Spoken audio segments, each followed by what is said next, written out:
A bacia hidrográfica do Rio Pardo tem 264 quilômetros de extensão e atravessa 20 municípios do estado de São Paulo.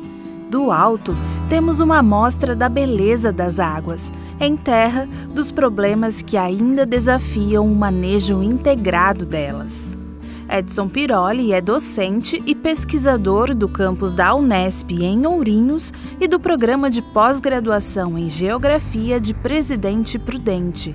Há décadas, ele lidera estudos que mapeiam o avanço e o impacto de atividades econômicas, como a agropecuária, sobre a bacia.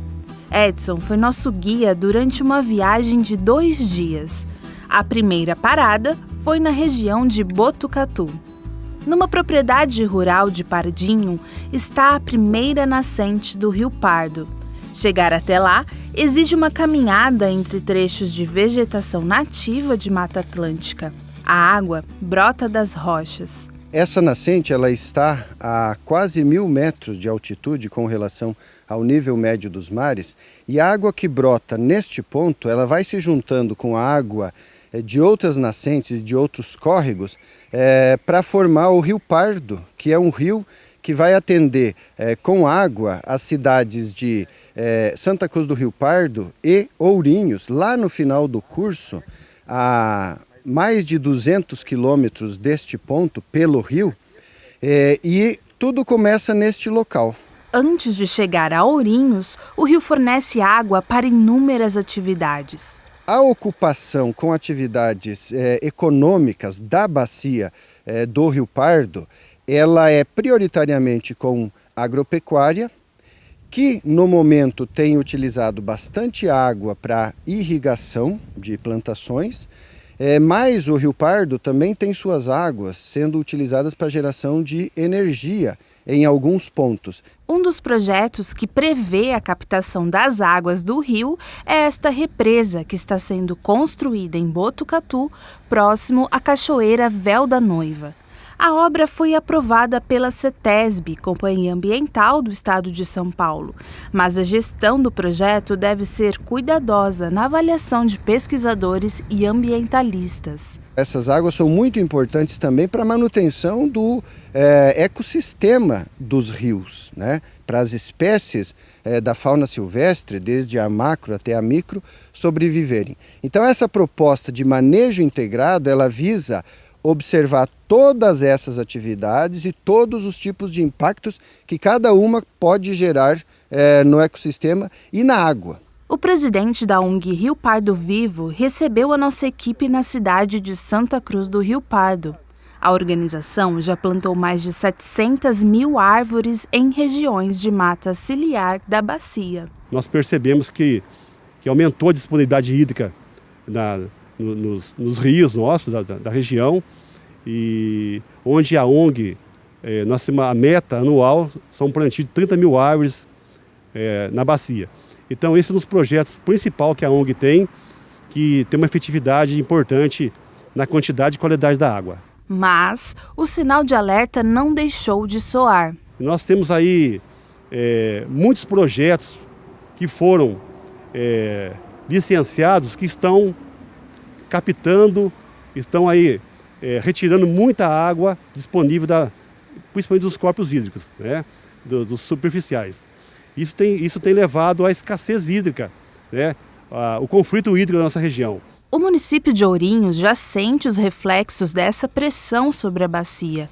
O Rio Pardo abastece 95% da população local, mais de 100 mil habitantes. Aqui a gente acaba recebendo uma água que já vem sendo utilizada pelas regiões que estão para cima do rio, onde a gente tem a questão até de quantidade de produtos que são utilizados, né? Então, quando a gente tem uma água mais cristalina, a gente consegue diminuir a quantidade de produtos que são utilizados. A gente tem um problema muito sério com relação ao nível que esse rio vem apresentando. O que a gente tem feito porque a gente tem acumulado muita sujeira na captação, a gente tem limpado isso daí, né? Tirado esse excesso de terra que acumula na nossa captação, e a providência que a gente tem é se pensando e no alteamento do Rio Pardo para a gente não ter problema de falta d'água. Aproveitando nossa passagem por Ourinhos, fomos até o campus da Unesp para conhecer o Júlio César. Ele concluiu o doutorado em 2019.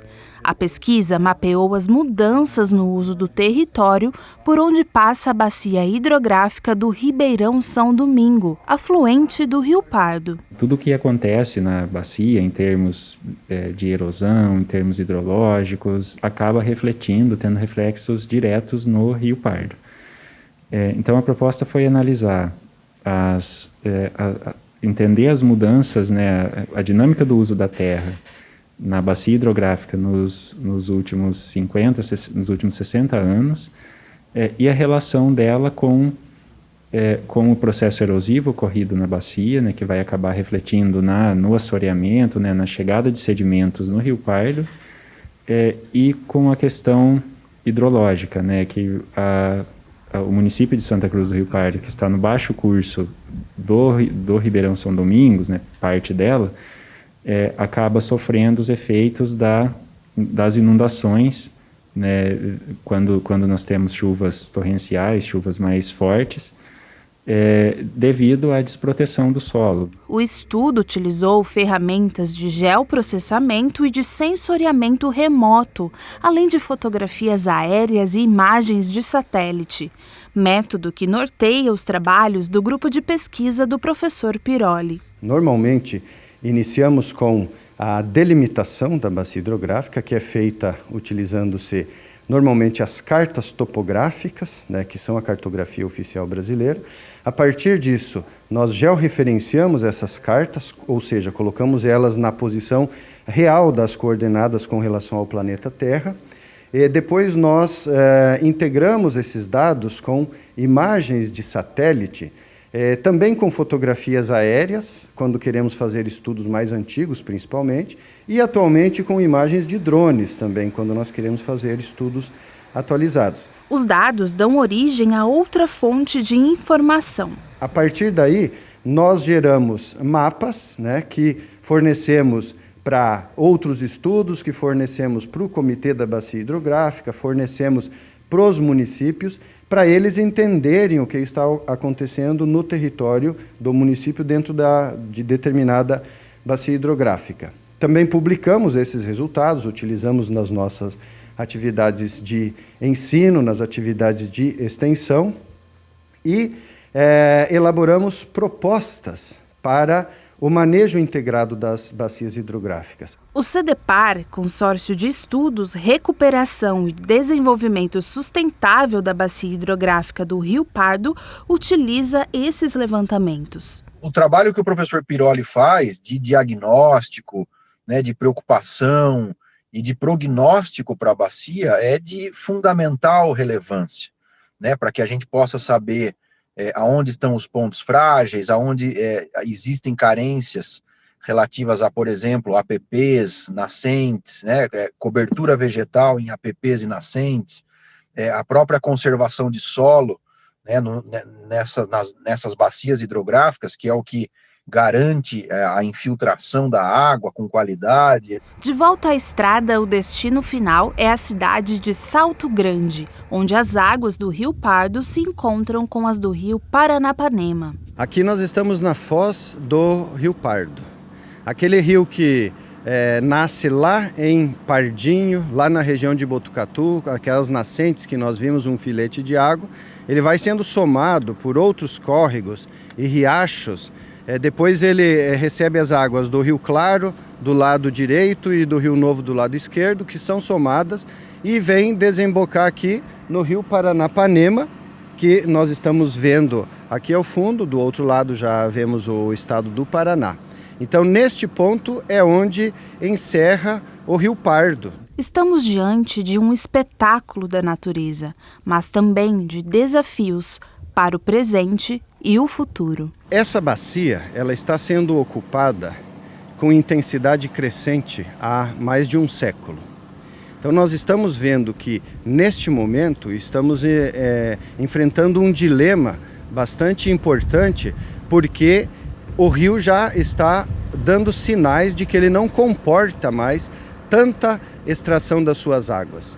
Então, neste momento, nós precisamos e não podemos mais adiar a decisão de adotarmos sistemas de planejamento, gestão e manejo integrado da bacia, considerando todos os usuários e todas as demandas pela água do Rio Pardo, visando um equilíbrio entre a água que entra no rio, a água que é produzida na bacia e a água que é retirada para atender às demandas da sociedade, as demandas produtivas de todas as pessoas que vivem na bacia.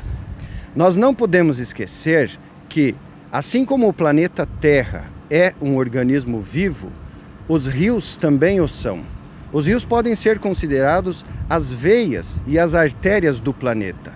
É neles que corre o líquido que permite que todas as formas de vida se desenvolvam. Nós, se não tivermos acesso à água de qualidade, nós não conseguimos ter saúde e nós temos um prejuízo muito grande na qualidade de vida nossa.